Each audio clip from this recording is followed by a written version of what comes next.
We've also heard from our customers, like, we don't need compliance recording all the time. This call is being recorded for quality and service purposes is a very real scenario, right? Like, we want our calls recorded. We want to be able to go through and review them. We want intelligence to be able to reason over them, right? Like, great to have a recap that I could push into CRM.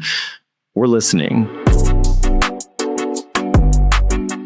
Welcome back to the Teams Insider podcast. This week we are talking about the Teams Queues app with Sean Gilmour. Sean looks after various aspects of calling in Microsoft Teams, and we dive into what the Queues app is for, some of the new features and capabilities that have recently been added, and a few hints at what's coming on the roadmap as well. Many thanks to Sean for taking the time to jump on the podcast and share his thoughts. And also many thanks to Luware, who are the sponsor of this podcast. Really appreciate all their support. On with the show. Hi everybody, welcome back to the show. Excited to do this one. Haven't had one with Sean for a while, and a lot has been happening in the world of the Queues app. So we're going to take this opportunity to go through a bit of background on what the Microsoft Teams Queues app is, who it's for, some of the features, and also some of the relatively recently released features, and maybe, if we're lucky, a little bit of a forward-looking glimpse at what's coming, if we can get away with that. So Sean, thanks very much for jumping on. For those that don't know you, I think most people in our community will know you, but for those that don't, could you just give us a little bit of an intro and what you're responsible for? Yeah, absolutely. My name is Sean Gilmour. I've worked at Microsoft. It feels like forever. I think it's going to be 29 years later this year, all across the company, from Office to Windows and games. And I've been in Teams for almost the last 10 years, working in and around calling, from the sort of heart of calling, the calls app, and things like initial PSTN calling in Teams. And now I support most of our B2C work. So call queues, auto attendance, and all of their expressions on the Teams client, the Queues app. And then my team also owns Teams Phone Extensibility on the client side. So I think the last time we were here, I was talking with you about that and dynamics with Pratici. Yeah. And it's an interesting space now. I mean, Teams Phone is up to 26 million users, and I think the foundations are obviously very well established at that level of users now. So it's interesting that you guys have got some bandwidth to think about, like the Teams Phone Extensibility to the contact center world, and Queues app adding extra value around the kind of base functionality. Yeah, absolutely. We see it as a spectrum. Just getting a little bit into the history of the Queues app. A number of years ago, we had shipped VEC voice-enabled channels as a sort of expression of call queues on the client. And while it worked for some customers and continues to work for some customers, it ultimately was very, very limited. Particularly the channel-based membership and some of the constructs that ended up coming along with it. And so we looked at what we could do. And there were some, simple things and ways we could have approached it. We should have just all kicked it into the calls app or, things like that. What we really wanted to do was dive in and look at how call queues and auto attendance were being used by our customers. What we found was relatively interesting, and it was an emerging trend then, and is much more mainstream now, which is what we call citizen agents. It's really about workers who both answer customer calls, but also do a lot of information work or other types of work. And that's a broad spectrum. It can be everyone from HR or internal help desk, all the way to frontline workers like nurses and doctors, who use calling on the daily to help treat patients and to ensure that calls get routed to the right departments and the right specialties. And so as we were looking at how we should approach this, we sort of dug in and spent some time looking at what the needs were and how we do that. And the result is the Queues app, which we shipped just a little bit over a year ago, almost 18 months, I guess. Time really does fly. Which was our approach to sort of creating a space, a WeWork space, effectively in Teams, which is a lot of both me work, which is what we think of as the calls app, where I do my own personal work, and it's very, very focused on me. And then there's places where we do work together. And the Queues app is sort of our answer for collaborative calling, where you're going to support customers as a group.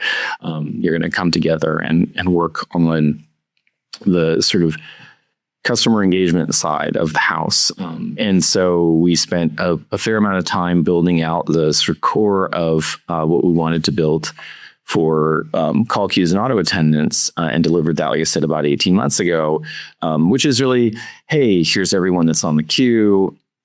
Here's the ability to opt in and opt out very, very easily. Here's a view of all the calls that you've had, dial pad, the ability to sort of dig into the history, much like you can with a call in the calls app, but for a specific call. And then, a lot of work initially around supervisors. We had never really had the concept of a supervisor or authorized user and the Teams client side, where you could actually sort of offload some of the admin work for a call queue and auto attendant to someone that you'd authorized to manage it. That's been a huge ask historically, like with the customers I've worked with, because you don't want to give that person Teams admin center access and that level of control, and you don't want them to have to raise a ticket every time they want to slightly change their regional workflow. Yeah, you're absolutely right. It was a huge ask from our customers, and you don't want to give people admin rights, even if you can scope it. And they also don't necessarily want folks that primary job isn't admin to go and mess with TAC. Like, TAC is a great surface for what it does, but it is really built for admins and for folks that live and breathe that kind of work. And that's not at all, you don't want expertise in that. In very similar ways, since we looked at how we evolved the Queues app to what our customers were saying about customer engagement. We don't want people that need to make these calls, but also might go on and, like I said, go and help support the team as an HR rep, or be working in the back office as a loan officer, to suddenly switch into a full contact center just to answer a phone call from a customer, because that's a huge sort of context shift. It's a new set of tools to learn. And so we wanted to ground the Queues app in those capabilities. And so a lot of that first wave was the supervisor features, the ability to opt in and opt out other agents, and what we refer to often as delegated admin, all of the settings that can be authorized for these users to manage, whether it's office hours for the call queue, the routing rules for the auto attendant, the membership of the call queue, so that you can, to your point, manage these things as you need to, because the supervisors are the experts in what's needed in the moment, and offload from the admins that sort of burden of one having to manage this all for the entire company, or even a small business, and have them be able to focus on the things they need to focus on. And so a lot of that initial push was in that, and then we added the capability of monitor, whisper, barge, and takeover in, so supervisors could engage in calls for agents and listen in and help as needed. Those are really significant features. Like those are traditionally higher end contact center capabilities. So if you had that use case, you were suddenly jumping to contact center, which you may need for certain scenarios. But if you just wanted to add those capabilities, I'm really impressed that's in. And for level setting for anybody listening to this conversation, so this is kind of building on the native in the box queues, but this you would need, obviously you need Teams Phone license and you would need Teams Premium. So essentially you're talking another $10 list on top for a supervisor or an agent, but getting barge, whisper, and takeover in that stack, I think is really impressive. Thank you. We were responding to what our customer need was, and part of the way we view this, and I think we talked a bit about this when we talked about TPE, is this is really a spectrum from our perspective. We're not building the Queues app to be a replacement for something like Dynamics or Genesis or any of our really great partners in building contact centers on top of Teams.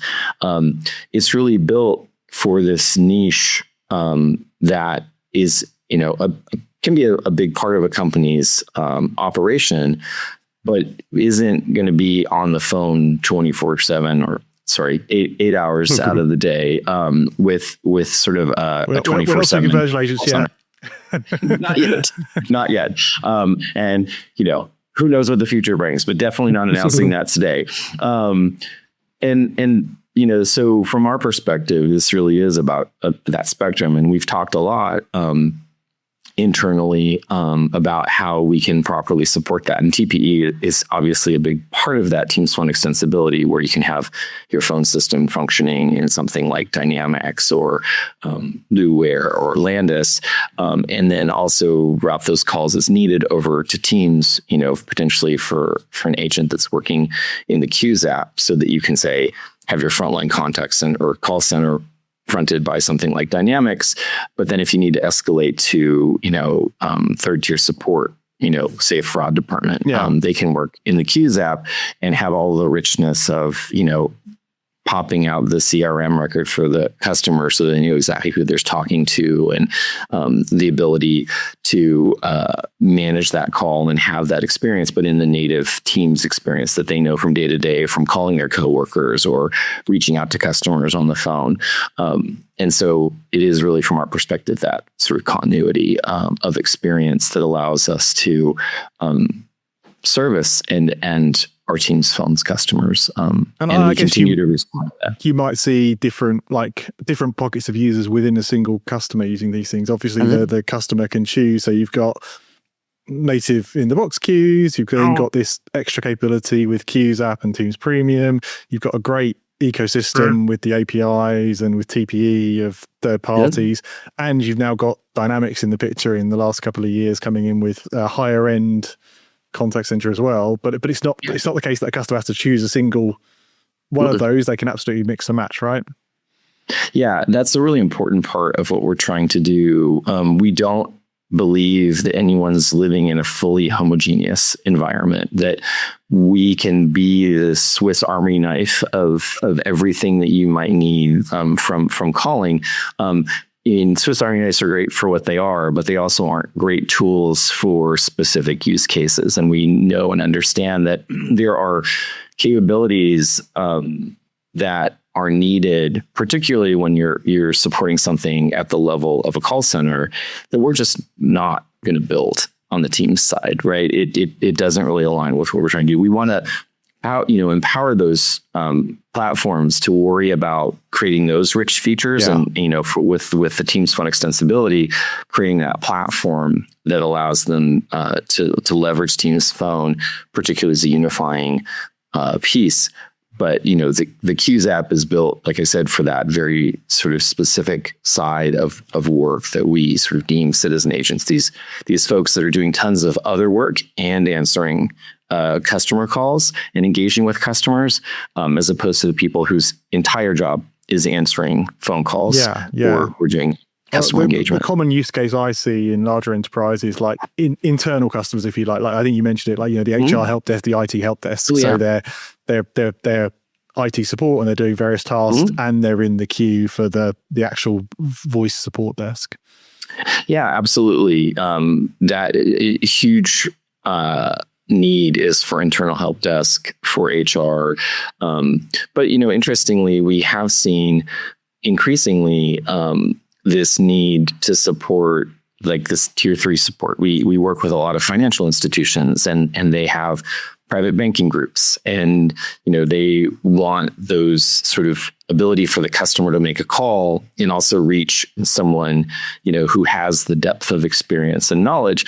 But those folks work day to day in Teams. You don't necessarily want them, like I said, moving into a contact center. And so we want to do that. And then we have been talking a lot with healthcare about supporting doctors and nurses. A lot of healthcare leverages call queues and auto attendants to ensure that calls get routed properly, that on-call doctors get the calls that they need to when they're doing it. And so, we continue to evolve, and that's where you see things like the integration of shifts, which we announced, last year, as the ability to sort of properly manage when people are going to be on and taking calls or working outside of the call queue. And we'll continue to see the sort of growth of those kinds of capabilities on our side, just because it lines up against what our customer asks are and what we're trying to achieve from the vision of the Queues app. Was that some of the impetus? I think since we last spoke about this, you added Teams physical IP phone support as well for the touch Teams phones. Is that one of those scenarios? I can imagine things like security teams having a physical phone in a Queues app scenario. Yeah, desktop phones, and I will pull the curtain back a little bit because I think we've talked about this. We do on Teams believe that we should try to support every endpoint. And so mobile is something that we're working on. It's taking a little bit longer, in part because what we try to do whenever we approach an endpoint is understand what the needs are on that endpoint, and not just be like, oh, look, it's a little tiny Qs app. Like, look at this is the desktop, but it's just a little tiny on your little tiny screen. How's that work for you? It doesn't work very well. And so we're taking the time to ensure that we're designing that experience not to be lesser or not to be without capabilities, but just so that it's focused on the way people that are mobile first or mobile primary are working, right? So that they can get in there, get work done, and then get on to what they're doing next. And that's particularly important because you're going to think about mobile workers. Like if you're working mobile first, you are generally on the go, right? You're not sitting down at a desk with a little tiny phone in front of you and a keyboard. You're on the go. You're a nurse who's on the floor. You're someone who's working, on a factory floor. You're a retail employee who's working on the show floor or in the back room. And so you need to be able to get to go, and you need to be able to do the things you're doing very fast. And so the folks that we're working on the mobile version of it are very, very focused. So, and I'm hoping we'll have that. So I might get in a little trouble for telling you that. But no timeline, subjects change. Everybody listening in knows the rules. I don't think it's a surprise to anyone that we're working on that. I think it would be like, if we weren't, they would be like, why are you not working on that? What about web, Sean? Like, obviously it's an app at the moment, but web can support apps. We do support the Qs app on the web. There are some limitations that we're working through. Monitor, Whisper, Barge is one of those limitations, and that has a lot to do with Media Stack. Media Stack's different between the two clients, web and desktop. But we try as best we can to ensure that everything has parity on the web. And it's just generally a matter of time. And that is also true of government clouds and special clouds. It's just a matter calling. I could go on for hours about how complex it is to roll calling features out to government clouds. That feels like another podcast. I'm noting it down. I don't think you want to hear me. No, the minutiae of the complexity of that is really interesting for this. Well, maybe not for everybody listening, but it is for me. Like it's we'll go get a drink. When I'm over person, and we'll talk about it. I'll talk about it at length. But again, it is about being where our customers are, and there are plenty of public sector spaces where call queues and auto attendants come into fore. We talk with local police departments and agencies who want to leverage it, and some of them are in our our local government cloud, which we just sort of shorthanded GCC, and it's available in GCC.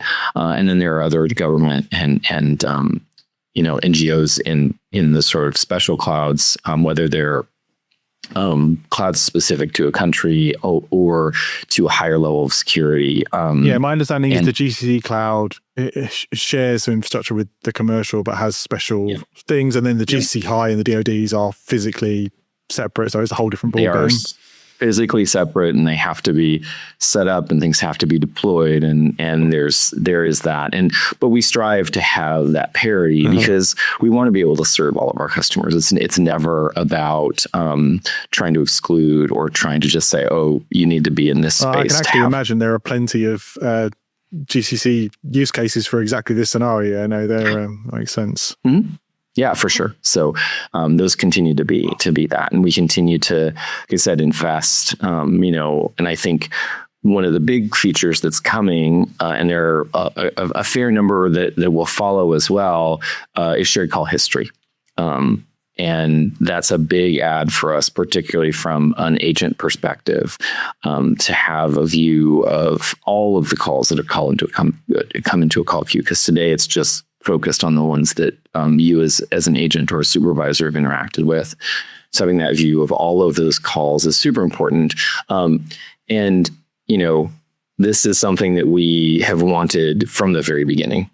it has been it is very interesting how something that sounds very simple on paper can end up being very, very, very complicated, and takes a large number of folks across the client team and a number of the service side teams to build out sort of a robust solution, right? Because the other thing that we can't do is build a half solution that just sort of works or just sort of delivers, or it's like, well, all of the shared calls except the transferred ones. Like, I don't think anyone would be super happy about that kind of experience, right? So it's later than we had wanted it to be. I would say that I would have loved to ship shared call history with the Qs app at initial launch. But we thought there was enough value in the Qs app at that point that we would go forward without shared call history. But it's going to be so much better. Yeah, I think this is, honestly, this is a big unlock for like the value of the premium license for the agent. Like the supervisor value was there straight away in terms of the delegated admin and the reporting, which we'll talk about. But yeah, I think this is a huge one. I say, especially in small teams, like you obviously want the other person jumping in to be able to pick up where the last person left off. Yeah, and to have all of the details about that previous call, to understand what's there and what has happened. And that will obviously get richer as we move forward. You know, you can look at what we do in the calls app space to have a view on where we go from here as we add shared call history. You know, it's very clear to us that things like intelligence and the ability to quickly understand what's happened before on the previous call are really important. But we've also done some additional work in that call history space for call queues that's additive from what we have in the calls app to this sort of point of it being a space where people are doing collaborative work. One of the key features is, hey, it was after hours and a customer left a voicemail. Here's all the shared voicemails, right? Hey, what calls were missed, right? Here's all the missed calls. Now, missed calls and voicemails show up in the calls app. But what we're adding to shared call history is actually the ability to do lightweight management. So you have the ability to mark that missed call or voicemail as reviewed, right? It's not a super complex feature, but it is something that we know a lot of customers need. As we talked about what shared call history would bring, it was very clear from the get-go that some way to just say, someone looked at this. It's been dealt with. Right? It's been dealt with is important, because otherwise you're tracking in a third-party spreadsheet. You're doing your spreadsheet, or now you're investing in a whole ticketing app just to make sure that someone listened to a voicemail. That doesn't make a lot of sense. And so that level of lightweight workflow feels very important to us. I will say, we don't really have an interest in building some of those larger workflows. Like we don't, we're not an expert in building ticketing systems. It's just not the business that I'm in. And, that is also something that we know, we have very good partners that have built very rich systems like that. And if you need that level of capability, what we're going to try to do is ensure that everything related to the call can very easily be moved into that ticketing system, can be moved into the CRM. And so one of the goals that I have for my team is to ensure that we can, over time, allow richer plugins and richer capabilities to be added by third parties. Because again, this belief that everything is homogeneous, that somehow, only we can build the best tools and only we can provide the best capabilities, right? But, there's a rich ecosystem built around calling and by third parties, and they do a lot of things better than we do, and so I'd much rather give them the opportunity to do that. And the kind of the Microsoft sort of stated goal is to serve everybody everywhere, right? Isn't it? So actually that API extensibility lets you hit all with partners or with advanced customers, hit those personalized use cases, those workflows, certain verticals, those kind of things. Yeah, and that's already supported within calls, right? Today in call queue calls, you can have a Teams app pinned that opens as soon as a call queue call comes through. So if you have a CRM app that you want to do, it can be passed through parameters. Yeah, it's a URL with variables, isn't it? So that kind of could fire off a web-based CRM type. We can do the web-based pop-out, but we actually support if the third party is invested in building a Teams app, you can actually add Teams apps to calls today, and admins can actually pin. Interesting. Actually, in call. Yeah, I haven't come across that use case. That's a good point. Yeah. I remember when it launched. Yeah, it's pretty key as we think about how you can sort of leverage that. Now, longer term, like I said, we want to see that being a broader capability, right? If you've invested in a CRM app, we would love to see deeper integrations across the product and deeper into the queues surface. Nothing to announce today. It's just from a vision standpoint, that's where we want to go and what we want to allow. Has the general AI, like across, obviously I talk to a lot of people at Microsoft, like AI is obviously hugely important at the moment to the whole industry and Microsoft. Yeah. Has that given a shot in the arm to API coverage and access to data? It feels like in other teams it has, because you can see how the AI tools or the AI agents would want to use that data. Yeah, absolutely. I mean, that's a big part of it, obviously. That's a big part. Like we've added, you can, if you have a Copilot license, you can have Copilot acting during a call with a customer from call queue calls. So that's a capability we added out of the gate. But certainly getting that data plumbed in through, available in through biz chat, available to all the things that can be plugged in to biz chat and through MCS is critical from our perspective. And that's from calling, from personal calls or what we deem personal calls, which are, on your phone number with your identity, or call queue and auto attendant calls, getting all of that in and letting AI go to work on it is really important, right? Because you can imagine, as many charts as I can build in the call queue, in the queues app for analytics, and as many of the different cases that a customer might have that I can try to cover, if I can get all of that data plumbed in through and available in the graph and allow Copilot to reason over it, imagine a much richer surface and a much richer ability to dig deep, much deeper than we're ever going to be able to do. And so that's where we see the power of AI coming to bear here. Over time, there's also a rich set of data that you could think about pulling to the fore in the midst of a call, right? And no reason to not be able to sort of put the power of all of the intelligence that's backed and all of the data that's available to sort of help agents resolve calls more quickly, or help customers even necessarily without involving an agent. There's lots of questions that are very easy to offload and deflect, and that's one of the things that we see as a vision for where we're going. That's really exciting. So, we've touched on reporting, so let's dig in there, because I can't remember when it was released, but you have expanded the historical reporting to, I think it's 45 days now. 45 days after a lot of it was a good amount of work, but it was also some work on our part, having conversations with our legal department and different entities. Like a lot of the limitations were around protecting customer data and being thoughtful about how long we were in a store. It felt odd externally that 27 felt like an odd number. I think I held your feet to the fire on that on one of the previous pods. I was like surely over a month would be the default, but you'd think. But we've broken through that sort of logjam, and we're 45 days. That's great. Our goal is to push further than that. We'll continue to push further and further.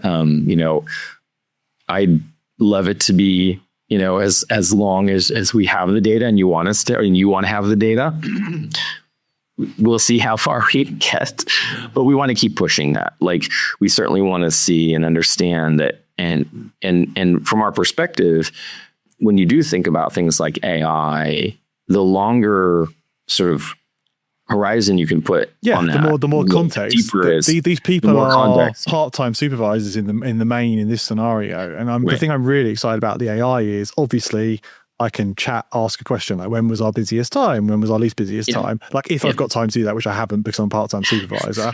but the AI potentially, actually, you can be like, you are proactively the AI to look at this data and work out what's going on and tell me insights. Suddenly, actually, the tool can bring me an insight without me even having to drive the insight, which is really exciting to me. Yeah, that kind of proactive intelligence is also something that we see sort of is fundamental to where we go. You're right, to your point. Supervisors are very busy, and ideally you have all of this time to look over the data and dig deep and understand how everything's worked. But the reality of the system is you're short-handed and you've just got 2 new employees and they've never answered a phone call in their lives. Even more so in this Qs app scenario, because maybe in the big contact center, you have got an FT. I've worked with enterprises that have obviously a contact center manager, but actually have analysts on that team because the business warrants it. But I imagine most Qs app scenarios, it's going to be the polar opposite. Like you're part-time supervisor, they're part-time agents, they have other roles. So the value potential is quite high in this niche. Yeah, for sure. You're absolutely right. And not only that, they're likely supervisors for more than one queue. They're splitting work. They are subbing in and acting as agents at the same time. And so, the more we can be proactive, the more we can be helpful. Again, Copilot's a good name in my perspective, because it really is about, hey, this is something you should pay attention to. Here's some next steps. What do you want to do? Not, guess what? We behind the scenes optimized all your queues and now none of your calls are routing to where they need to go because,